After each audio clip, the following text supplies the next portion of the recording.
do të luhet diçka me votën e diasporës, po mesazhin tënd do ta marr më njëherë pas lidhjes me kolegun tjetër, Shkëlzen Henkoja nga Librazhdi. Shkëlzen, të përshëndes, jemi së bashku në këtë komunikim të drejt për drejt, shoh që ndodhesh i pozicionuar pranë një qendre votimi, dua të kem një panoramim të qartë të të gjithë situatës, atë se çfarë është duke ndodhur pranë qendrës së votimit ku ti ndodhesh i pozicionuar, por edhe në të gjithë qarku në një farë mënyrë, sepse e di që e ke shëtitur dhe ke marrë informacion nga çdo vend aty ku sot qytetarët shqiptar kanë votuar. Fjala takon ty, Shkëlzen. Përshëndetje. Sot gjithë ditën ne kemi qenë prezent në shumë qendra votimi në qarkun e Elbasanit, ku ky qark ka 508 qendra votimi.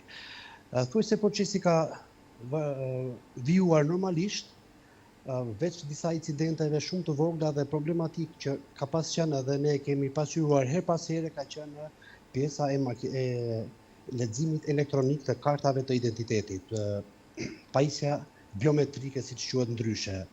Në qarkun e Elbasanit, aktualisht që ne po vazhdojmë të flasim, kemi vetëm 2 arrestime, një që kemi një informacion nga drejtoria e policisë Elbasan, ku bëhet fjalë për një 43 vjeçar me inicialet MF, i cili pretendohet dhe sipas burimeve dhe komunikatës nga drejtoria e policisë, bëhet fjalë pasi ky person ka fotografuar votën e vet, çka do të thotë që është quajtur krim zgjedhor.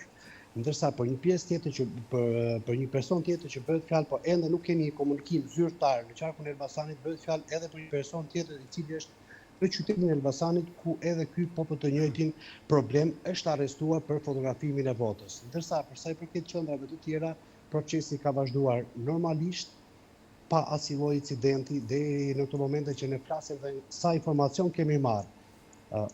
Situata vazhdon që njerëz të paraqiten pranë qendrave të votimit, por numri është shumë i pak tani orëve të mbasdites.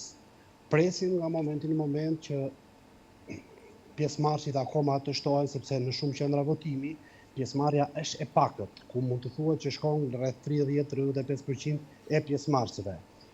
E kuptoj. Shkëlzen, jam shumë i interesuar të di një panoramim të këtyre zgjedhjeve, të pjesëmarrjes në këto zgjedhje dhe pjesëmarrjes në zgjedhjet e vitit 2021. Ti po ashtu ke raportuar nga qarku i Elbasanit. Dua të di pak tendencën. Kemi një rritje, kemi një zbritje të numrit të votuesve? Mund të them se pavarësisht informacion që ne kemi të marrë nga KZAZ përkatëse, numri i votuesve vazhdon të thuajse të jetë i njëjtë, por ajo që bie në sy është pjesa që marrin pjesë shumë të moshuar, të rinjt janë shumë pasivë në pjesëmarrjen e votimeve. Unë do të marr shkas që do të them akoma, meqense jemi në transmetim live, të gjithë personave që nuk kanë votuar të paraqiten për qendrave të votimit, marrin pjesë në votime, pak rëndësi ka se kë mund të zgjedhësh. Ne kemi pasur në intervistë para pak minutash një 92 vjeçar i cili ka votuar dhe ai bënte apel për të rinj që merrni pjesë në votime, dhe e kupton Albi se çdo të thotë të marrin pjesë 92 vjeçar në votime dhe pjesa rinore rrin shumë pasiv. Aktualisht mirë, pastaj këtu hyn në një tjetër analizë, Shkëlzen, hyn të tjerë faktorë, hyn të tjerë elemente në lojë, është çështja e mosbesimit, apo qoftë edhe jo pëlqyeshmëria ndaj forcave politike. Kështu që nuk mund të rinë me bojkot. Pak rëndësi ka, në qoftë se ti mund ta ndjesh edhe pavlefshme atë fletë votimi që ke në dorë. Por e rëndësishme është që të paraqitesh pranë qendrave të votimit, të marrësh pjesë, dhe aty mund të shprehësh pastaj dëshirën që e dëshiron një kandidat, një subjekt politik apo jo. Por me sa duket të rinjt ose janë të zhgënjur, ose në Shqipëri është fjala që nuk ka më të rinj. Ose ka mungesë kulture. Për këtë gjë është nuk mund ta them unë që të rinjt e kanë apo se kanë këtë pjesë, por fakti është që të rinjt janë shumë pasive. Numri në pjesëmarrjen e votimeve mund të thuhet që për të rinj për qarkun e Elbasanit nuk besoj që shkon ke 15%. Kjo është diçka që është një alarm për Shqipërinë tonë, sepse të mos marrësh pjesë në votime, mos të shkosh të votosh dhe të vendosësh çka ti duhet të bësh, dhe vetëm gjë që shqiptarët kanë dorë është vota. Me këto vota ata mund të vendosin për vendin e tyre. Por pasiviteti i këtyre të rinjve është për habi. E kuptoj. Shkëlzen, ndërkohë në qendrën e votimit ku je i pozicionuar, ka patur problematika, ka patur incidente të shënuara, apo procesi ka qenë i qetë dhe vijon edhe për aq minuta sa kanë mbetur?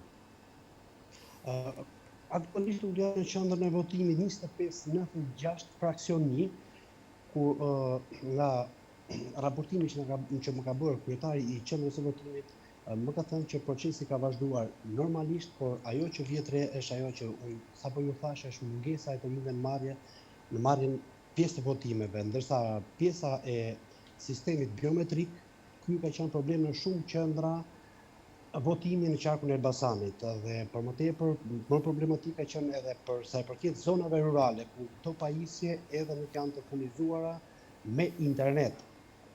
Ndoshta kjo mund të qenë edhe arsyeja që këto pajisje e kanë bërë procesi shumë të ngadalë, dhe në shumë këto qendra votimi ku nuk ka punuar pajisja biometrike, është marrë një udhëzim nga Komisioni Qendror ku të bëhet votimi manualisht.